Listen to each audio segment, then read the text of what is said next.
Even the Canaanite woman seems to agree, believing that even dogs will receive better treatment than Jesus is giving her, and saying, at least they are able to eat the crumbs that fall from their master's table. It's like her saying, can't you spare a few crumbs of grace for me? Or is Jesus simply testing the sincerity of her humility and faith? I don't know. Yet the Canaanite woman persists, and now Jesus calls her a woman of great faith. But she doesn't seem to have any great faith. No Jewish faith, doesn't know God's commandments, no religious training, none of the outside trappings of piety or holiness. She came to Jesus with nothing, a great nothing, nothing to offer him, yet trusting him to give her what she needed. Therefore, I guess she did have faith. When she referred to Jesus as the Lord, Son of David, did she know that he was to be the Jewish Messiah? Why, even the disciples didn't seem to know that. Her great faith must have come from within. Today, we all too often try to squeeze God into a tightly defined box. Jeannie Ferris, thank goodness she's here this morning, often reminds us of this during Conversations Bible Study on Wednesday nights. We think we know how we want God to be and act. We think we want to hear easy words of comfort from God. We think we want Jesus to be gentle and soft. But the Jesus we get is more complex and far less tame. Mercy comes not because we deserve it, and not because we can predict it, but because the God we meet in Jesus Christ will not be bound by a box, our box, nor will God's mercy and grace. A story that sort of relates to this has a group of various pious Christians waiting in heaven for judgment. As they are waiting and complaining about the long wait, they begin to see some of the sinners that they knew on earth coming into the waiting room. A corrupt politician, a greedy industrialist, a thief, an adulterer, a prostitute, a drug addict, and so forth.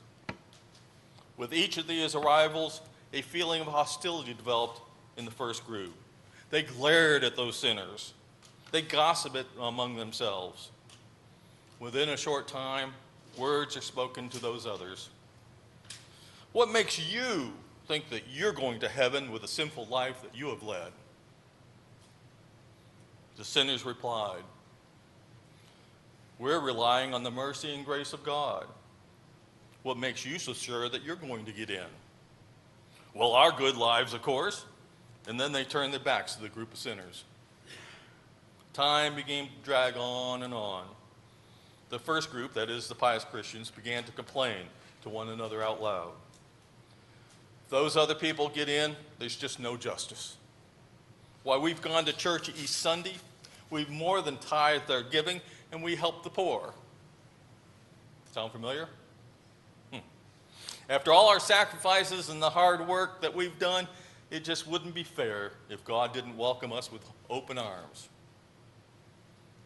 Finally, the Lord arrived. He turns toward the first group of pious Christians.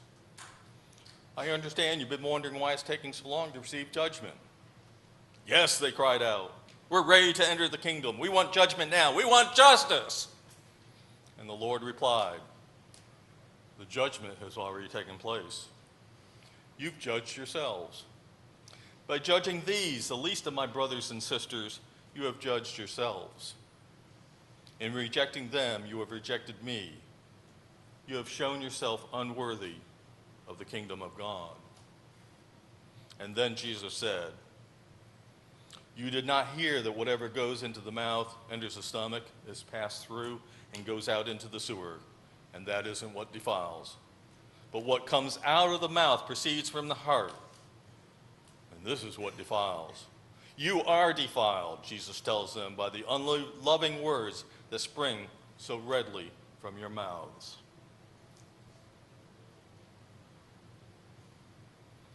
You are defiled, Jesus tells them, by the unloving words that spring so readily from your mouths.